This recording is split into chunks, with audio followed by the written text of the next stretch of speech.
Thank you for logging on to monstergardens.com. Today we're talking about a new product from a company called BioAg, and they specialize in humic substances. You might be asking yourself, what is a humic substance? Well, it derives from millions of year old ancient forest material, organic matter, stuff that is super close to being fully decomposed but not quite there. What is fulvic acid?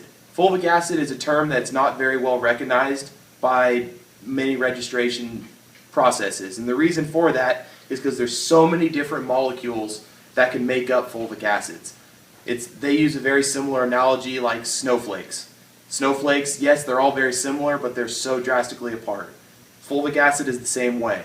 You can have a very similar molecule, but just one simple chain could be slightly different than the next, changing the way that it is, although it is still classified as fulvic acid. The reason what makes this one differently than any other humic or fulvic acid on the market is the fact that it comes from a microbial process.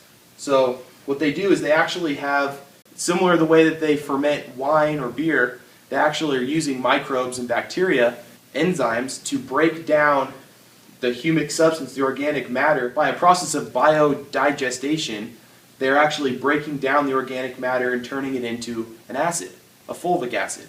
And the difference between fulvic and humic acid is the low molecular weight material.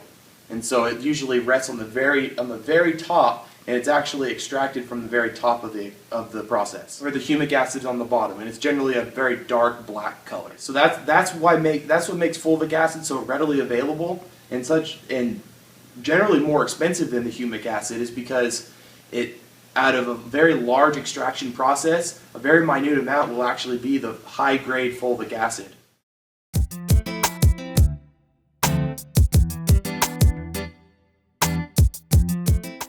There's a lot of competing products that are out there, and what they actually use is actually somewhat of a chemical chelation method.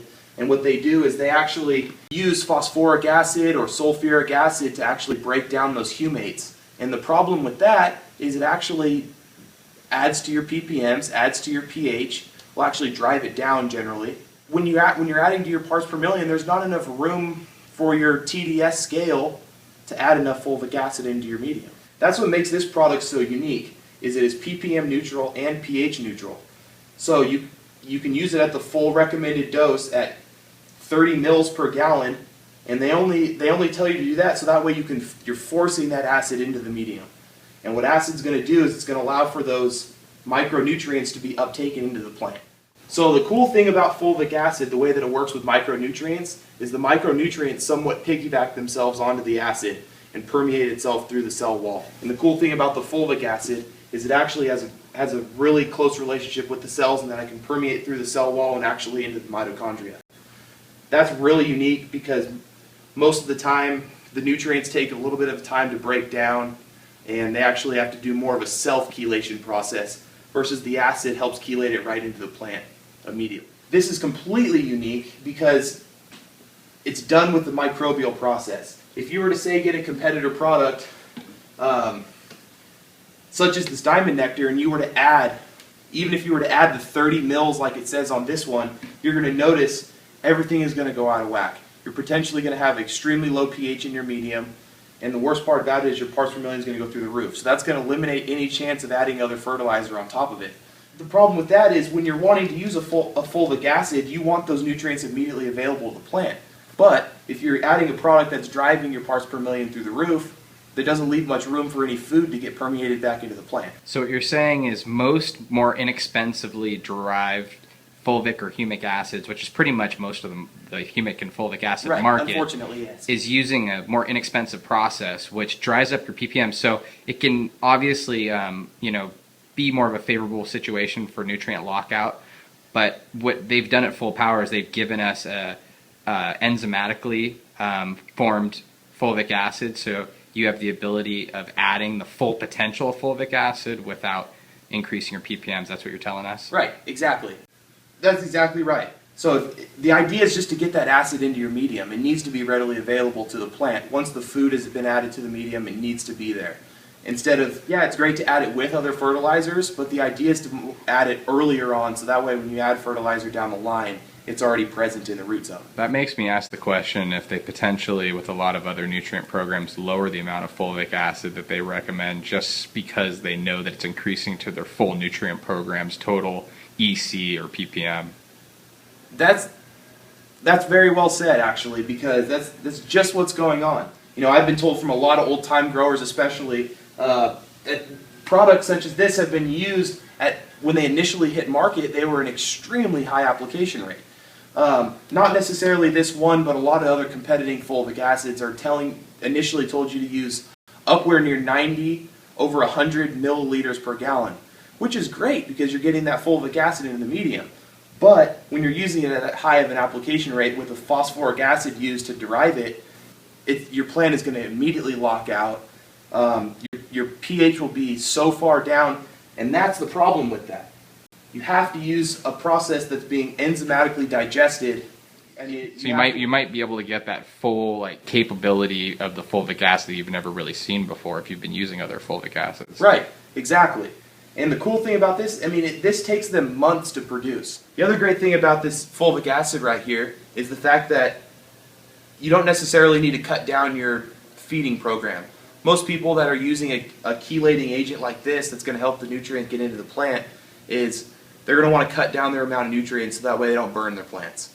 However, because this one does not have any parts per million added to it because of the phosphoric acid, you don't necessarily need to cut down your nutrients. You can, of course, because that food is going to be more readily available, but as long as this fulvic acid is in the plant, especially the fact that it's organic fulvic acid, it's not going to burn your plants nearly to the extent that any other competing fulvic acid will do.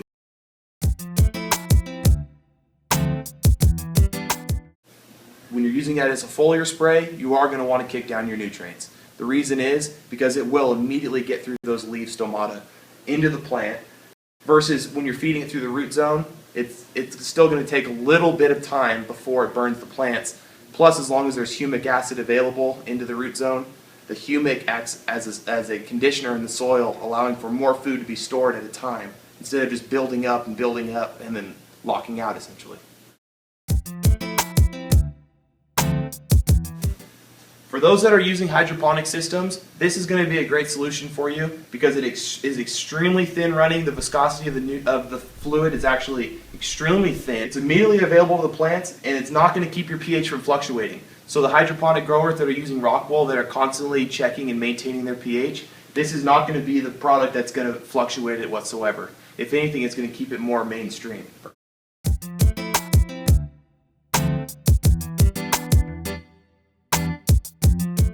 I also wanted to make a quick point about the customers that are using this product for compost teas. Now, like I said earlier, it's not going to change your pH or parts per million, and it is OMRI listed.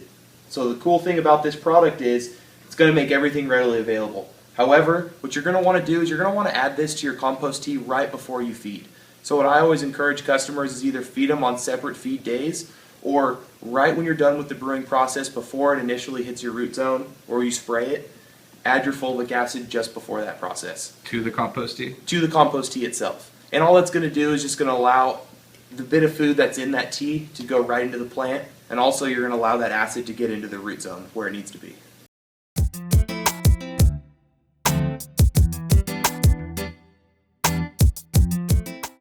The last piece of information, again, this is a company that I really do like, and this product I do really like as well.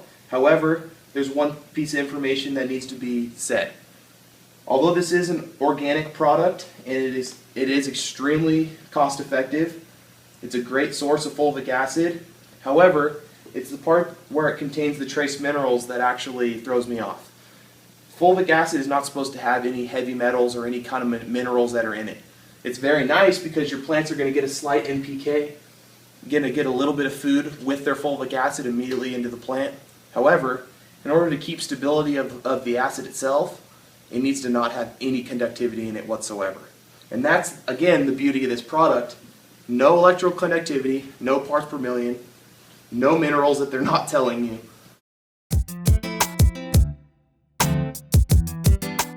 This is a cool product by BioAg as well. It's called TM7. It's a humic acid that's extremely concentrated. It actually has 40% humic acid. And then it also has micronutrients. For example, say you already have your medium already amended with plenty of macronutrients. However, when you get later into flower, or say you have a more temperamental variety that wants to be more, say deficient on micronutrients, this is an easy way that you can add micronutrients to your medium without having to skyrocket parts per million with any other fertilizer to add your macro. So the TM7 and the CYTO Plus, are they derived from any unique type of humic acid? Yeah, it actually is. That's the cool thing about this. Most humic acids, and this also brings us back to the ful-power as well, most humic or fulvic acids are actually derived from leonardite. These are completely different because they're actually derived from oyster shell. And then, once again, they're also digested enzymatically instead of using phosphoric or sulfuric acid. So it's an extremely clean humic acid, plus it's really extremely concentrated, and it's also being used as well for propagating clones or seedlings. And the CYTO Plus is very similar to the TM7, except it's also using seaweed as well as the humic acid and the micronutrients.